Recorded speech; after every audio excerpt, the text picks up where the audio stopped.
एक छोटे से गांव में जहां अच्छी खासी हलचल थी, वहां नमक का एक व्यापारी रहता था। अपने व्यापार के लिए उसके पास एक गधा था जो हमेशा से आलसी था। व्यापारी रोजाना अपने गोदाम से नमक की गत्तियों को गधे की पीठ पर लाद कर दुकान तक ले जाता। हर दिन वही कड़ी मेहनत, लेकिन गधे की आलसी प्रवृत्ति उसके काम को और भी कठिन बनाती थी। एक दिन व्यापारी और उसका गधा जब नदी के छोटे पुल पर चल रहे थे, अचानक गधे का पैर फिसल गया और वह नदी में गिर पड़ा। पानी में गिरी बोरी के नमक ने उसकी मेहनत को अचानक कम कर दिया। जैसे जैसे बोरी पानी में घुलने लगी, गधे ने हल्का महसूस किया।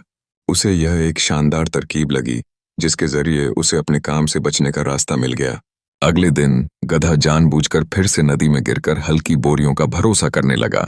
व्यापारियों की चालाकी उसे समझ नहीं आ रही थी, लेकिन व्यापारी ने उसकी इस आलसी आदत को भांप लिया और उसे सबक सिखाने का फैसला किया। उसने गधे की पीठ पर नमक की जगह रुई भरकर बोरियां लाद दीं।